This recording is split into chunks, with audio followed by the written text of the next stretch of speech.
Boa tarde, Jean. Continua agora a série de entrevistas com deputados estaduais e federais eleitos.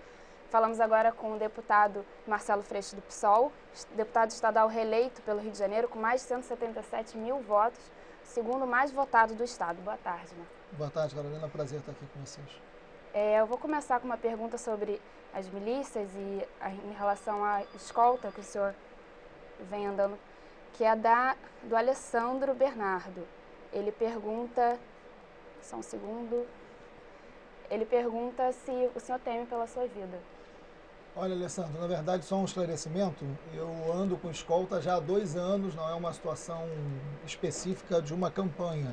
Isso começou quando eu pedi a cassação de 2 deputadas do interior do estado aqui no Rio, a deputada Jane Cosolino e a Renata do Posto, por envolvimento com um grande esquema de corrupção na Assembleia Legislativa, e depois quando eu pedi a cassação do deputado Álvaro Lins, ex-chefe da polícia e também chefiava uma quadrilha de máquina caça-níquel, enfim, diversos outros crimes.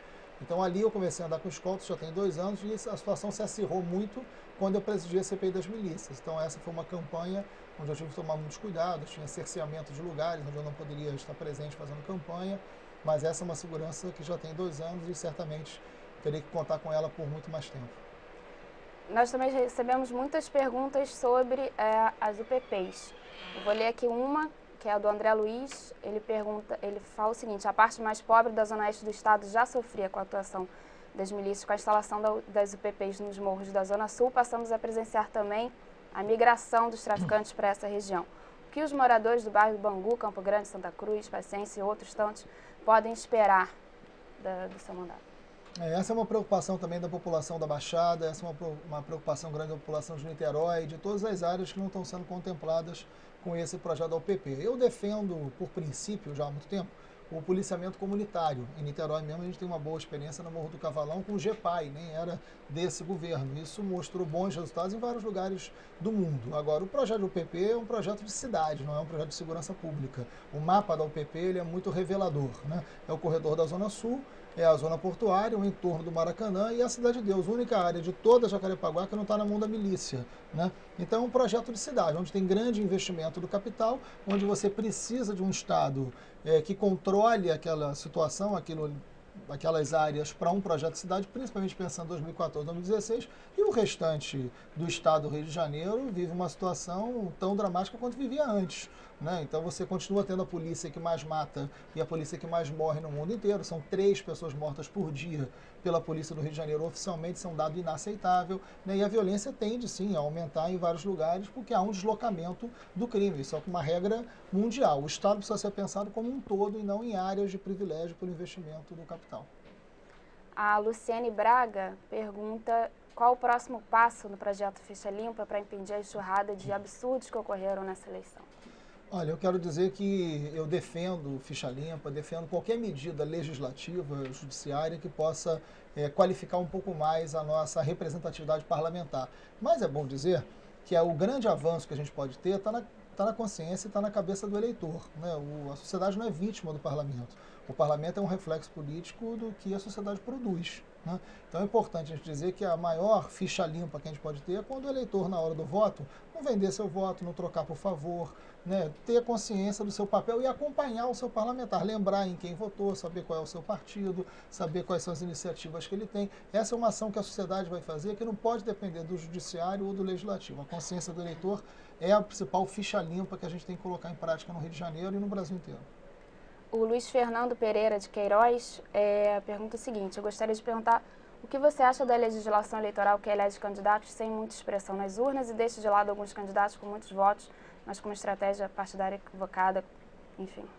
Isso é como funciona o nosso sistema eleitoral, né? Na verdade, na Europa, em boa parte da Europa, você tem as chamadas listas fechadas, onde a população vota no partido e o partido oferece uma lista já na sua ordem. É assim que funciona, você pode concordar ou discordar, mas é essa a regra eleitoral. Aqui no Brasil você tem uma mistura muito grande nisso, né? Você vota numa pessoa que tem um número e a população acha que está votando individualmente, está votando numa pessoa. E, na verdade, não é assim que funciona. A falta de informação é a regra nesse caso. Inclusive, eu cansei de dar palestras em universidade que boa parte do público universitário não sabia como funcionava. Você imagina o restante da população.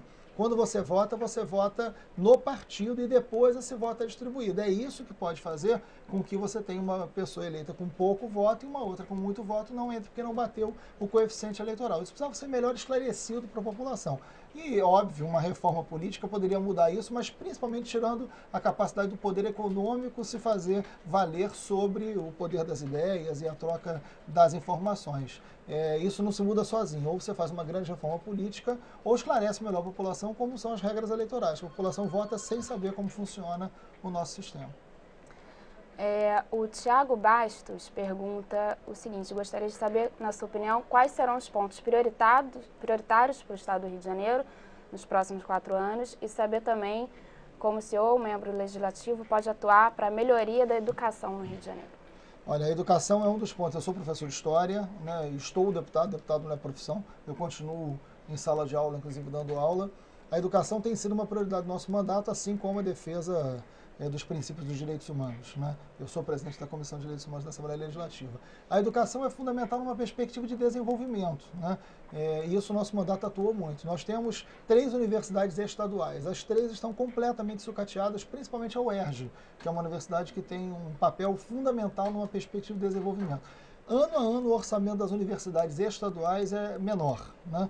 Então, o governo investe pouco, investe mal. Os professores da rede estadual estão saindo para a rede federal ou para a rede privada. O legislativo tem um papel fundamental, né, que é de acompanhar o orçamento, votar, fazer visita, fiscalizar. Muito mais do que fazer novas leis, o grande papel que o parlamentar tem é a fiscalização do executivo. Por isso que é muito importante um parlamento com autonomia. É muito importante um parlamento que não seja braço do executivo, que não troque as suas funções legislativas por cargos, né, por favorecimentos políticos, que é muito comum, infelizmente, acontecer. Quanto mais autonomia, quanto mais independência o legislativo tem, mais fortalecida é a democracia. O Estado do Rio de Janeiro, da educação pública, vive uma calamidade. Né? Nesse governo do Cabral, nós chegamos ao penúltimo lugar no IDEB. Só o Piauí ficou à frente do Rio de Janeiro. É uma vergonha para quem tem a segunda arrecadação da União. Né? Então, você não pode imaginar uma coisa dessa acontecendo. E mais do que isso, você tem um balcão de negócios na Secretaria de Educação, né? Projetos caríssimos que não têm resultado concreto, né? Como um projeto de meditação transcendental que funciona em apenas 2 escolas de caráter experimental, custou 2 milhões aos cofres públicos, né? Laptop sendo comprado com dinheiro que vem do Fundo de Combate à Pobreza. Então tem uma série de irregularidades na educação que tem uma consequência muito dramática, né? Uma juventude que não tem identidade com a escola pública, que não se vê na escola pública como algo que pertença a ele, que ele possa construir ali o seu conhecimento. Nas escolas hoje a gente não tem democracia. É algo muito grave no Rio de Janeiro, o nosso mandato tem atuado muito nisso. Desde o governo Rosinha, que as eleições diretas foram canceladas nas escolas. Então, a comunidade escolar não escolhe a sua direção. Professores, funcionários e alunos deveriam poder escolher quem dirige a escola. Isso dá um caráter de pertencimento muito grande. Aí falo como professor. Isso é fundamental para o sucesso pedagógico das escolas. O Cabral manteve essa proibição. Para quê? Para que os diretores de escolas pudessem continuar sendo indicados por deputados, né? Nessa rede de favores clientelistas, o que é muito ruim para a educação pública. Deputada, eu vou voltar à questão de milícia, tem muitas perguntas. Agora, especificamente, a Raquel pergunta o que o senhor tem de projeto para continuar essa guerra contra os milicianos? Se há algum projeto para esse próximo mandato? Eu não estou em guerra com as milícias, eu sou um deputado, nem quero essa guerra, viu, Raquel? Mas, na verdade, eu presidi a CPI das milícias, que foi até dezembro de 2008, e quando nós concluímos a CPI das milícias, dia 10 de dezembro de 2008, esse relatório final, aprovado por unanimidade, ele contém 58 propostas concretas para acabar com as milícias. Isso é extremamente importante. Quer dizer, a prisão dos líderes é importante? É.